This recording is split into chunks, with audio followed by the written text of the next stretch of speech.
दोस्तों को नमस्कार। स्वागत करता हूं आपका अपने इस चैनल गॉड ऑनलाइन क्लासेस में। दोस्तों, आपकी तैयारी अच्छी चल रही होगी। आज की जो ये वीडियो है, जैसा कि आप स्क्रीन पे भी देख पा रहे हैं, पृथ्वी की गतियां। दोस्तों, भूगोल विषय स्टार्ट किया हुआ है हमने यूके पीएससी और यूके ट्रिपल एससी के लिए, और भूगोल विषय के अंतर्गत, विश्व के भूगोल के अंतर्गत हम कुछ टॉपिक क्लियर कर रहे हैं। तो जो कि आज का जो टॉपिक है वो पृथ्वी की गतियां हैं। तो दोस्तों, जो ये टॉपिक है, इस टॉपिक का अपने आप में बहुत ही ज़्यादा महत्व है और प्रत्येक एग्जाम में 1 से 2 क्वेश्चन इस टॉपिक से आते ही आते हैं दोस्तों। तो इसलिए इस टॉपिक को समझना बहुत ही ज़्यादा महत्वपूर्ण हो जाता है। आपसे अनुरोध रहेगा कि वीडियो को एंड तक देखिएगा और आपके जो भी डाउट्स होते हैं उनको कमेंट्स बॉक्स में ज़रूर लिखिएगा। ठीक है। तो दोस्तों, वीडियो में बढ़ने से पहले एक छोटा सा रिक्वेस्ट और है कि अगर आपने अभी तक चैनल को सब्सक्राइब नहीं किया है तो चैनल को ज़रूर सब्सक्राइब कर लीजिएगा। तो दोस्तों, आज की जो वीडियो है पृथ्वी की गतियाँ, इसके अंतर्गत हम एक तो पढ़ेंगे, पृथ्वी की गतियाँ पढ़ेंगे। उसके बाद पृथ्वी की जो गतियाँ होती हैं उनके प्रभाव क्या क्या पड़ते हैं हमारी पृथ्वी पर, उनके बारे में पढ़ेंगे। साथ ही साथ दोस्तों, हम यहाँ पर पढ़ेंगे संक्रांति के बारे में पढ़ेंगे, अयनांत के बारे में पढ़ेंगे, ठीक है ना, और विषुव के बारे में पढ़ेंगे। तो ये सारी चीज़ें पढ़ेंगे हम। तो आप थोड़ा से ध्यान से वीडियो को देखिएगा, मैं आपको एक एक टॉपिक समझाने की कोशिश करूँगा।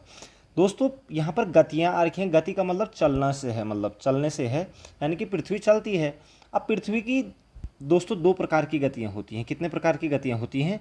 2 प्रकार की गतियाँ होती है। आपने सुना होगा, जो हमारी एक जो पृथ्वी होती है, ये एक क्या करती है, एक तो सूर्य के चारों ओर घूमती है और एक अपने ही अक्ष पर घूमती रहती है। तो 2 प्रकार की गतियाँ हैं इसकी, मोटा मोटा समझिएगा कि एक तो सूरज के चारों ओर चक्कर लगाना और दूसरा अपने ही अक्ष पर घूमना। तो इन 2 गतियों के नाम आ जाते हैं दोस्तों। एक तो जो पहली वाली जो गति है उसे कहते हैं परिभ्रमण, परिभ्रमण गति, या फिर इसको दोस्तों दैनिक गति भी कहते हैं। क्या कहते हैं? दैनिक गति। ठीक है, इसको परिभ्रमण गति या फिर घूर्णन गति भी इसको कहा जाता है, घूर्णन गति। ठीक है। तो ये 3 नामों से जो पहली गति है पृथ्वी की, वो 3 नामों से जानी जाती है, परिभ्रमण गति या फिर दैनिक गति या फिर घूर्णन गति।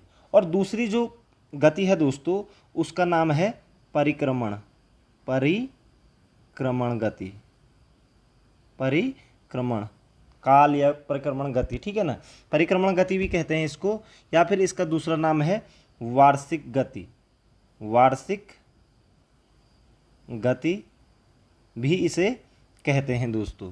ठीक है। तो ये चीज़ आपको क्लियर समझ में आना चाहिए कि 2 प्रकार की गतियाँ होती है पृथ्वी की, एक होती है परिक्रमण काल और दूसरा होता है परिभ्रमण काल। ठीक है। तो यहाँ पर जैसे कि दोस्तों हम देख पा रहे हैं परिभ्रमण, परिभ्रमण का मतलब होता है अपने अक्ष पर घूमना। जब पृथ्वी क्या करती है, अपने ही अक्ष पर घूमती है। तो पृथ्वी जब अपने अक्ष पर घूमती है तो क्या होता है, तो उसी चीज़ को हम अब यहाँ पर देखेंगे दोस्तों। ठीक है। तो सबसे पहले हम ले लेते हैं परिभ्रमण गति को। इससे रिलेटेड क्या क्या चीज़ें आएंगी हमारे सामने, उन चीज़ों पर विशेष चर्चा करेंगे। तो जो परिभ्रमण गति है दोस्तों, इसके अंतर्गत क्या होता है कि जो पृथ्वी होती है हमारी, वो अपने अक्ष पर, ठीक है ना, वो अपने अक्ष पर हमेशा दोस्तों याद रखना, कोई भी चीज़ को हम जब किस पर देखते हैं, पेपर पर देखते हैं, तो ये वाली दिशा जो होती है ये पश्चिम होती है, ठीक है, और ये पूर्व हो जाती है दोस्तों, और ये उत्तर होती है और ये दक्षिण होती है दोस्तों। तो जो हमारी जो पृथ्वी है वो इस तरीके से घूमती है दोस्तों, पश्चिम से पूर्व की ओर। पहला क्वेश्चन यहाँ पर यही आ जाता है कि परिभ्रमण, यानी कि परिभ्रमण, पृथ्वी अपना परिभ्रमण किस दिशा को करती है।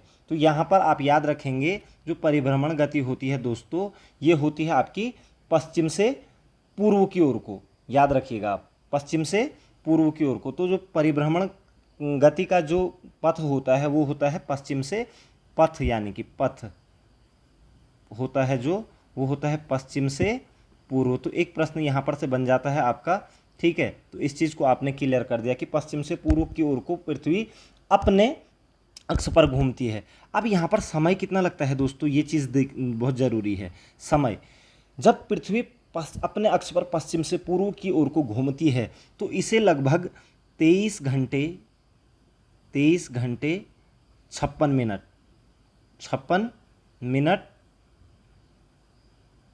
और 4 सेकंड का लगभग टाइम लगता है। तो 23 घंटे 56 मिनट का टाइम लगता है, जिसे हम अप्रोक्स में क्या मान लेते हैं, 24 घंटे मान लेते हैं। यानी कि जो पृथ्वी है अपने अक्ष पर एक चक्कर लगाने में कितना समय लेती है, तो 24 घंटे, यानी कि 23 घंटे 56 मिनट का टाइम लेती है, यानी कि 24 घंटे लेती है। और इसी 24 घंटे की समयावधि को हम क्या कहते हैं, एक दिन कहते हैं। तो यहाँ पर से दोस्तों एक चीज़ क्लियर हो चुकी है हमारी कि जब पृथ्वी अपने अक्ष पर घूमती है तो उसका क्या परिणाम होता है। तो सबसे पहला परिणाम जो निकल करके आएगा दोस्तों, परिणाम, तो उसका वो क्या परिणाम है कि दिन और रात होना, दिन रात का होना। तो जब पृथ्वी अपने अक्ष पर घूमती है तो उससे पहला प्रभाव क्या, परिणाम क्या निकलता है, उसे कहते हैं हम कि दिन रात का होना दोस्तों। तो ये चीज़ आपको क्लियर हो चुकी है। और पृथ्वी अपने अक्ष पर कितने समय में घूमती है, 23 घंटे 56 मिनट और लगभग 4 से 5 सेकंड का टाइम लेती है। और इसी 23 घंटे 56 मिनट को एक क्या कहते हैं हम, सौर दिवस कहते हैं। कई बार पूछ लिया जाता है कि सौर दिवस की अवधि कितनी होती है, ठीक है ना, सौर दिवस, तो दिवस का मतलब दिन, तो 23 घंटे 56 मिनट अगर ऑप्शन में मिलता है तो ठीक है, नहीं तो 24 घंटे आपका आंसर हो जाएगा दोस्तों, ठीक है। तो ये चीज़ आपकी क्लियर हो गई है। तो परिक्रमण जो परिभ्रमण गति है या घूर्णन गति भी जिसको हम कहते हैं, या फिर हम जिसे दैनिक गति भी कहते हैं, वो क्या है आपका, उससे दिन रात होते हैं। इसके अलावा दोस्तों पवन एवं समुद्री धाराओं की दिशा में परिवर्तन होता है और समुद्र में ज्वार और भाटा आते हैं। तो दो चीज़ और याद रखिएगा कि जो पवनों की दिशाएं हैं, उनका भी निर्धारण होता है दोस्तों, उनका निर्धारण होता है। पवनों की दिशाओं का निर्धारण भी किस गति के कारण होता है, तो आप बोलेंगे परिभ्रमण गति के कारण होता है, ठीक है ना। क्योंकि पृथ्वी अपने अक्ष पर घूम रही है और जिस रोटेशन में घूम रही है उसी हिसाब से पवनों की भी दिशाएं निर्धारित होती हैं। तो पवनों की दिशाओं का निर्धारण पृथ्वी की किस गति के कारण होता है, तो परिभ्रमण गति के कारण होता है दोस्तों। इसके अलावा एक चीज़ और बोली मैंने, समुद्र में ज्वार भाटा का आना। ज्वार भाटा आपको आगे पढ़ाएंगे दोस्तों। ज्वार और भाटा का मतलब होता है, पृथ्वी पर क्या होता है, समुद्र में दिन में 2 बार पानी ऊपर उठता है, 2 बार नीचे निकलता है। तो उस क्रिया को ही ज्वार भाटा, समुद्र के पानी के ऊपर और नीचे चलने की क्रिया को ही ज्वार भाटा कहते हैं। तो कहीं ना कहीं ज्वार भाटा के लिए पृथ्वी की जो परिभ्रमण गति है वो भी जिम्मेदार है। भले ही ज्वार भाटा के लिए चंद्रमा और सूर्य के आकर्षण बलों का भी एक परिणाम होता है, वो हम आगे देखेंगे। तो विशेष रूप से अगर आपसे पूछा जाए कि पृथ्वी की परिभ्रमण गति के क्या परिणाम निकलते हैं, तो आप बोलेंगे एक तो दिन रात होती है, दूसरा पवनों की दिशाओं का निर्धारण होता है, और तीसरा पृथ्वी पर ज्वार भाटा आता है। तो ये चीज़ आपका परिभ्रमण काल आप समझ में आ चुका होगा दोस्तों। अब दूसरी गति के बारे में देख लेते हैं, परिक्रमण गति, ठीक है, परिक्रमण गति दोस्तों, ठीक है। अब आपको यहाँ पर एक चीज़ देखनी है दोस्तों, ये आपका, इसको मैं सूर्य मान लेता हूँ, थोड़ा सा आप रफ आइडिया में देख लीजिएगा। और ये हमारा पृथ्वी का पथ मान लेते हैं, ठीक है, ये हमारी पृथ्वी है, ठीक है। और पृथ्वी सूर्य के चारों ओर जब चक्कर लगा रही होती है, ठीक है ना, जब पृथ्वी सूर्य के चारों ओर चक्कर लगाती है तो उसी गति को पृथ्वी की क्या कहते हैं, परिक्रमण गति, या फिर वार्षिक गति भी कहलाती है। ये वार्षिक गति कहलाती है, ठीक है, वार्षिक गति। तो एक चीज़ तो आपको क्लियर हो गया है कि जब पृथ्वी अपने अक्ष पर घूमती है तो उसे परिभ्रमण गति कहते हैं, और जब पृथ्वी सूर्य के चारों ओर चक्कर लगाती है तो उस गति को क्या कहते हैं, परिक्रमण गति कहते हैं दोस्तों। ये चीज़ आप क्लियर याद रखेंगे। अब जो परिक्रमण गति जो होती है दोस्तों पृथ्वी की, ये पृथ्वी है आपकी, ठीक है ना, पृथ्वी की जो परिक्रमण गति होती है, पृथ्वी की परिक्रमण गति का सबसे पहले हम समय की बात कर लेते हैं। यहाँ पर आपको समझना बहुत ज़रूरी है समय। पृथ्वी, जैसे पृथ्वी यहाँ पर से चली और यहाँ से एक चक्कर लगाने में जब यहीं तक पहुँच जाएगी तो उसका एक चक्कर माना जाएगा। तो पृथ्वी को एक पूरा चक्कर लगाने में लगभग कितने दिन लग जाते हैं? 365 दिन, ठीक है, 5 घंटे और 48 मिनट लगभग, ये एग्जैक्ट टाइम है, ठीक है ना, और 48 मिनट का टाइम लगता है। 365 दिन 5 घंटे 48 मिनट, यानी कि इसको हम ऐसा कह सकते हैं कि 365 दिन और 6 घंटे, ठीक है ना, मतलब एवरेजन 365 दिन और 6 घंटे में पृथ्वी क्या करती है?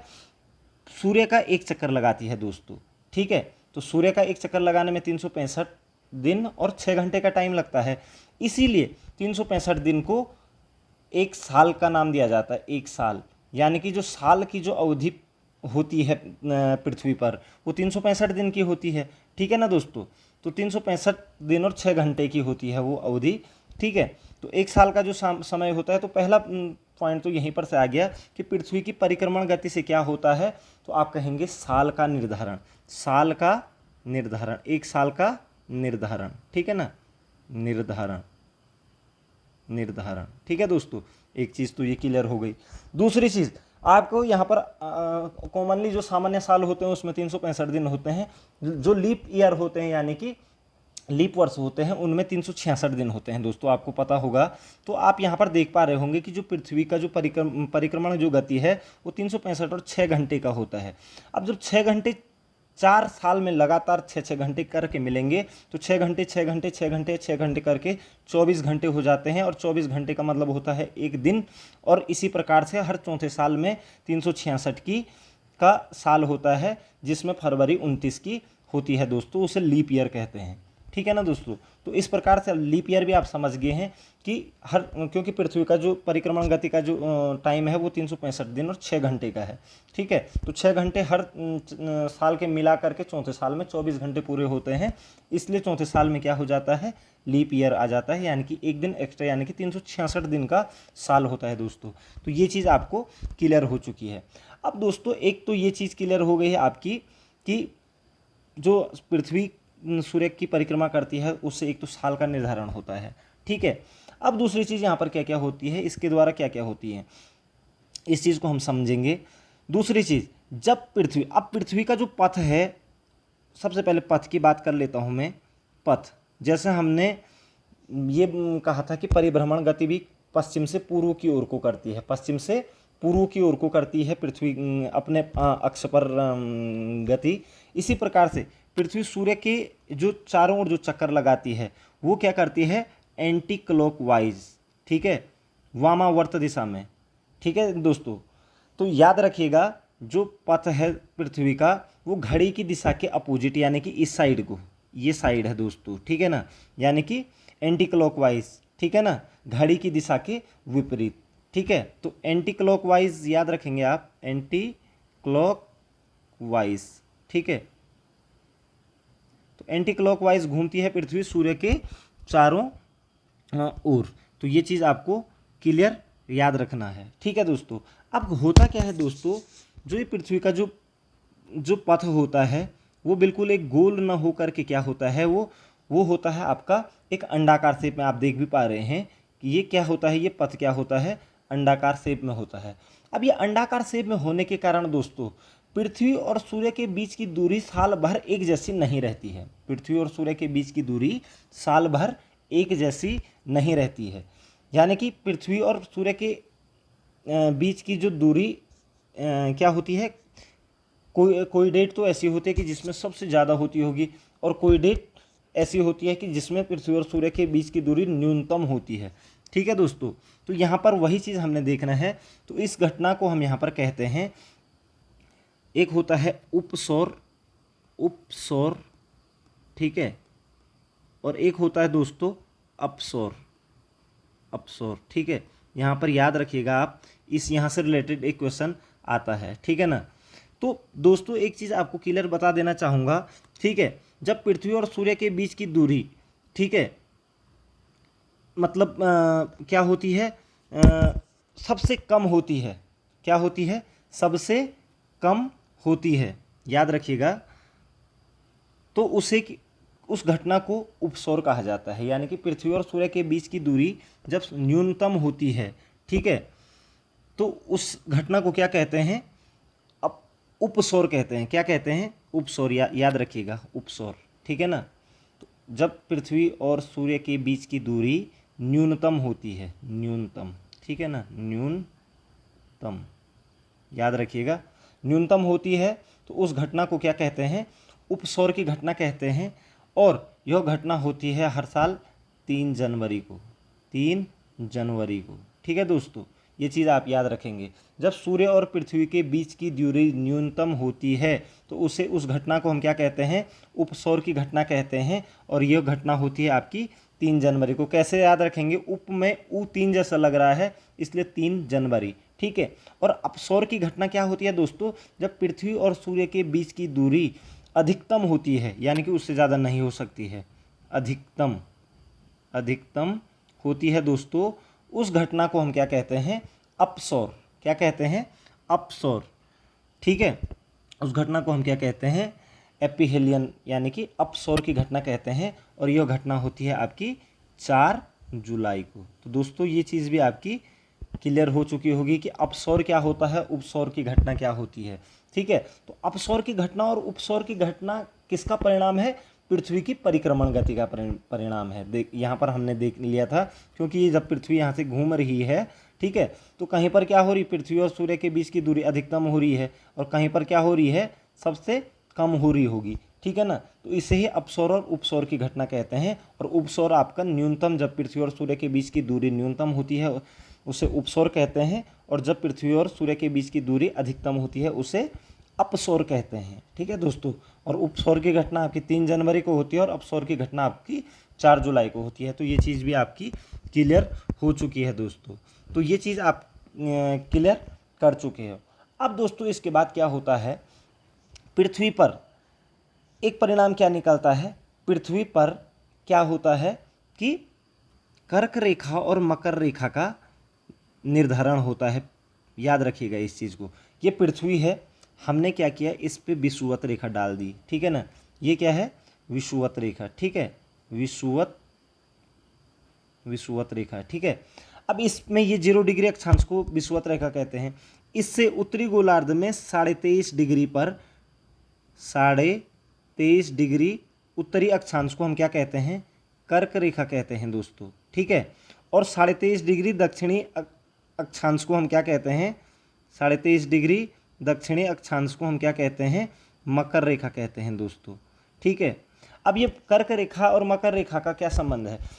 याद रखना दोस्तों, उत्तरी गोलार्ध में सूर्य की किरणें डायरेक्ट कर्क रेखा पर तक ही जा पाती हैं, जबकि सीधी दक्षिण गोलार्ध में 23.5 डिग्री मतलब ये कह सकते हैं हम कि मकर रेखा तक ही जा पाती हैं। यानी कि जो सूर्य हमेशा बना रहता है वो बना रहता है 23.5 डिग्री उत्तरी गोलार्ध और 23.5 डिग्री दक्षिणी गोलार्ध, यानी कि आपका 47 अक्षांशों पर 47 अक्षांशों के बीच में ही सूर्य की किरणें वर्ष में लगातार पड़ी रहती है। क्योंकि जब ये कर्क रेखा तक पहुंचेगी उसके बाद फिर से नीचे की ओर विषुवत रेखा की ओर आ जाती है, और विषुवत रेखा से फिर मकर रेखा की ओर, फिर मकर रेखा से विषुवत रेखा की ओर, फिर विषुवत रेखा से कर्क रेखा की ओर, और इसी तरीके से ये चक्र चलता रहता है दोस्तों। तो ये एक पॉइंट आपके सामने और आ गया है कि जब पृथ्वी सूर्य की परिक्रमा करती है, पृथ्वी जब सूर्य की परिक्रमा करती है तो उससे कर्क और मकर रेखाओं का भी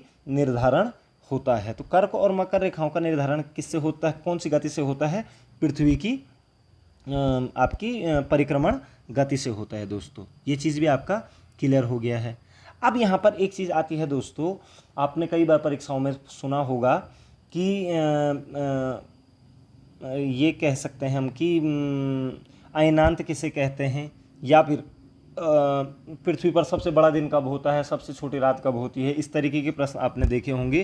तो उन्हीं चीज़ों पर लेकर के मैं आपके सामने आ रहा हूँ, ठीक है। क्योंकि कभी पृथ्वी पर मतलब जैसे हम उत्तरी गोलार्ध की बात कर लें तो कभी सबसे बड़ा दिन होता है, कभी दक्षिणी गोलार्ध में सबसे बड़ा दिन होता है, ठीक है। याद रखिएगा दोस्तों, पृथ्वी के दो गोलार्ध हैं, एक ये यहाँ से ऊपर वाला उत्तरी गोलार्ध है और यहाँ से नीचे वाला आपका दक्षिणी गोलार्ध है। उत्तरी गोलार्ध में जो भी होगा उसका जस्ट अपोजिट दक्षिण गोलार्ध में होता है, याद रखिएगा। या दक्षिण गोलार्ध में जो भी होगा उसका उल्टा कहाँ होगा, दक्षिण गोलार्ध में होगा। तो मैं यहाँ पर एक चार्ट के माध्यम से आपको समझाना चाहता हूँ, क्योंकि आपको बता दिया है मैंने कि कर्क रेखा, विषुवत रेखा और मकर रेखा के बीच ही सूर्य की किरणें लंबवत पड़ती हैं। अब जिसके क्या परिणाम निकलते हैं, देखिए मैं आपको एक चीज़ बताना चाहूँगा। यहाँ पर 4 डेट लिख रहा हूँ मैं आपके सामने, ठीक है। एक लिख रहा हूँ मैं आपके सामने 21 मार्च, ठीक है, 21 मार्च। एक लिख रहा हूँ मैं आपके सामने 21 जून, 21 जून ये ऊपर लिखा मैंने, ठीक है। उसके बाद मैंने एक लिखा आपका 23 सितंबर, 23 सितंबर, ठीक है। और एक लिखा मैंने आपका 22 दिसंबर, ठीक है, 22 दिसंबर। थोड़ा सा ढंग से समझिएगा दोस्तों, यहाँ पर बहुत अच्छी बात आ रही है। अब पृथ्वी सूर्य के ओर चारों ओर चक्कर लगा रही है। देखिए दोस्तों 21 मार्च को क्या होता है, ठीक है, इसको मैं इस तरीके से भी आपको समझा देता हूँ। ये पृथ्वी है आपकी, ये आपकी मकर रेखा है और ये आपकी मकर रेखा हो गई, ये विषुवत रेखा हो गई आपकी और ये कर्क रेखा हो गई, ठीक है। 21 मार्च को दोस्तों यहाँ पर सूर्य लंबवत चमकता है भूमध्य रेखा पर, यानी कि विषुवत रेखा पर। 21 मार्च को भूमध्य रेखा पर, अब भूमध्य रेखा से उतना ही ऊपर उत्तरी गोलार्ध है और उतना ही नीचे, तो पूरी पृथ्वी पर क्या होगा, 21 मार्च को दिन और रात की अवधि क्या होगी, बराबर होगी दोस्तों। अगर भूमध्य रेखा पर जब क्या होगा, भूमध्य रेखा पर जब सूर्य की किरणें लंबवत चमकेंगी तो पूरी पृथ्वी पर क्या होंगी, दिन और रात बराबर होंगे। तो वो कब होगा, वो 21 मार्च को होगा। फिर 21 मार्च को क्या करता है, सूर्य की किरणें धीरे धीरे उत्तरी गोलार्ध की ओर चलती हैं और 21 जून को ठीक कहाँ पर पहुँचती हैं, 21 जून को ठीक कर्क रेखा पर पहुँचती हैं। और कर्क रेखा है आपका उत्तरी गोलार्ध में। तो 21 जून को, ठीक 21 जून को उत्तरी गोलार्ध में क्या हो जाता है, सबसे बड़ा दिन हो जाता है, ठीक है। सबसे बड़ा दिन कब हो जाएगा, 21 जून को उत्तरी गोलार्ध में सबसे बड़ा दिन उत्तरी गोलार्ध का सबसे बड़ा दिन कब हो जाएगा, ठीक है। और रात क्या हो जाएगी उस दिन, सबसे छोटी हो जाएगी, रात छोटी हो जाएगी और दिन बड़ा हो जाएगा, ठीक है। अब यही बात मैंने यहाँ पर उल्टी करनी है आपको। तो 21 जून को उत्तरी गोलार्ध में सबसे बड़ा दिन होता है, 21 मार्च को पूरी पृथ्वी पर दिन और रात बराबर। फिर अब 21 जून को कर्क रेखा से ऊपर को तो जाता नहीं है सूर्य, फिर नीचे की ओर को आना शुरू कर देता है धीरे धीरे। और 23 सितंबर को फिर से भूमध्य रेखा पर कहाँ पहुँचता है, 23 सितंबर को भूमध्य रेखा पर पहुँचता है सूरज, ठीक है। और भूमध्य रेखा पर पहुँचेगा तो पूरी पृथ्वी पर फिर से दिन और रात बराबर होंगे। तो दिन और रात बराबर होने की घटना 2 दिन होती है दोस्तों, वो होती है 21 मार्च और 23 सितंबर को। 21 मार्च और 23 सितंबर को पूरी पृथ्वी पर दिन और रात बराबर होते हैं दोस्तों, याद रखिएगा इस चीज़ को। जबकि उत्तरी गोलार्ध में 21 जून को सबसे बड़ा दिन होता है, क्यों, क्योंकि कर्क रेखा पर उस दिन सूर्य लंबवत चमकता है, ठीक है। अब क्या होता है, ठीक 23 सितंबर को फिर भूमध्य रेखा पर पहुंच गया। अब 23 सितंबर को ठीक धीरे धीरे नीचे आता रहता है और 22 दिसंबर के दिन ठीक मकर रेखा पर लंबवत चमकता है दोस्तों। तो 22 दिसंबर को उत्तरी गोलार्ध, हम उत्तरी गोलार्ध में रहते हैं इसलिए यहाँ ठंड का मौसम होता है। लेकिन दक्षिण गोलार्ध में अगर बाई चांस हम ऑस्ट्रेलिया और इन जगहों पे चले जाएं, वहाँ पर गर्मियों के दिन होते हैं। और 22 दिसंबर को क्या हो जाएगा, दक्षिण गोलार्ध का सबसे बड़ा दिन हो जाएगा दोस्तों। तो ये चीज़ समझ में आ गई होगी। तो दक्षिण गोलार्ध का सबसे बड़ा दिन 22 दिसंबर, उत्तरी गोलार्ध का सबसे बड़ा दिन 21 जून। पृथ्वी पर दिन और रात बराबर कब होते हैं, ठीक है, 21 मार्च और 23 सितंबर। अब देखिए दोस्तों यहाँ पर क्या देखा हमने, 21 मार्च को और 23 सितंबर को दिन और रात की अवधि क्या हो रही है, बराबर हो रही है। यानी कि दिन भी 12 घंटे का हुआ होगा, रात भी 12 घंटे की हुई हो। लेकिन अगर हम 21 जून को या 22 दिसंबर को बड़े दिन बोल रहे हैं, उत्तरी गोलार्ध का बड़ा दिन और दक्षिण गोलार्ध का बड़ा दिन बोल रहे हैं, तो अगर दिन बड़ा हो रहा है इट मीन्स रात छोटी रही होगी। इसका मतलब ये हुआ दोस्तों कि 21 जून और 22 दिसंबर को दिन और रात की जो बीच की जो अवधि है दोस्तों, उसमें अंतर रहा होगा, क्योंकि हम 12-12 घंटे की मानते हैं, ठीक है। हो सकता है 14 घंटे का दिन, क्योंकि दिन तभी तो बड़ा होगा, ठीक है। 21 जून को दिन बड़ा हुआ होगा, हो सकता है 14 घंटे का दिन हो गया, तो इट मीन्स 8 घंटे की रात हुई, ठीक है ना। तो जब दिन और रात की घटनाओं में, जब दिन और रात की अवधि में, ठीक है ना, अंतर अधिकतम होता है, जब दिन और रात की अवधि में अंतर अधिकतम होता है, उसे ही हम अयनांत या फिर संक्रांति कहते हैं। संक्रांति, ठीक है, संक्रांति या फिर अयनांत कहते हैं। अयनांत समझ गए होंगे दोस्तों आप, अयनांत, ठीक है, अयनांत या फिर संक्रांति। तो अयनांत या संक्रांति किसे कहते हैं, ठीक है, जब दिन और रात के बीच की अवधि सर्वाधिक होती है, यानी कि दिन बड़ा हो गया या रात बड़ी हो गई या दिन छोटा हो गया, ठीक है ना। तो संक्रांति, दिन और रात की अवधि में जब सर्वाधिक अंतर होता है उसे हम संक्रांति कहते हैं। और दोस्तों ये 21 मार्च और 23 सितंबर को दिन और रात बराबर होते हैं। तो जब दिन और रात की अवधि बराबर होती है तो उसे हम विषुव कहते हैं। क्या कहते हैं? विषुव की घटना कहते हैं। विषुव की घटना कहते हैं, ठीक है दोस्तों। तो यहाँ पर एक चीज़ आपको क्लियर करनी है, जो संक्रांति होती है 21 जून वाली को हम कर्क संक्रांति कहते हैं, कर्क, ठीक है ना। और 22 दिसंबर वाली को हम क्या कहते हैं? मकर संक्रांति कहते हैं। क्या कहते हैं? क्योंकि 22 दिसंबर मकर रेखा पर चमकता है, ठीक है। या फिर 21 जून को हम ग्रीष्म अयनांत कहते हैं। ग्रीष्म अगर अयनांत की बात करूँ मैं, ग्रीष्म अयनांत कहते हैं। और 22 दिसंबर वाले को हम क्या कहेंगे? ग्रीष्म, एक ग्रीष्म हो गया और ग्रीष्म का उल्टा क्या हो गया आपका? ये कह सकते हैं आपकी गर्मी उस समय हमारे यहाँ पर कम पड़ेगी, ठीक है ना। तो शीत अयनांत, ठीक है ना, ग्रीष्म अयनांत और शीत अयनांत, इस तरीके से आप कह सकते हैं, ठीक है। तो यहाँ पर दोस्तों एक चीज़, एक फिगर से मैं आपको थोड़ा सा ऋतुओं की बात भी करा देता हूँ। ये मैंने लिख दिया यहाँ पर 21 मार्च, ठीक है। अब 21 मार्च को सूर्य ने चलना शुरू किया, ठीक। 21 जून को आपका सूरज कहाँ पर पहुँच गया? कर्क रेखा पे। फिर कर्क रेखा से नीचे आना शुरू हुआ। फिर 23 सितंबर को फिर से कहाँ पर पहुँच गए? सूरज आपका विषुवत रेखा पे। और 23 सितंबर को फिर चलना शुरू किया, ठीक है। 22 दिसंबर को दोस्तों कहाँ पहुँच गए? सूरज फिर मकर रेखा पे पहुँच गया। फिर मकर रेखा से ऊपर की ओर को आना शुरू करा और 21 मार्च को फिर से कहाँ पहुँच गया? तो इससे दोस्तों क्या होता है कि 4 दिशाएं हमारी क्या होती हैं? 4 वो भी मतलब ये कह सकते हैं हम कि ऋतुएं भी हमारे सामने आती हैं। तो 21 मार्च से 21 जो जून का जो समय होता है दोस्तों, वो होता है बसंत ऋतु का। क्या होता है? बसंत, ठीक है। उसके बाद 21 जून से जो 23 सितंबर होता है वो क्या होता है? ग्रीष्म ऋतु। ग्रीष्म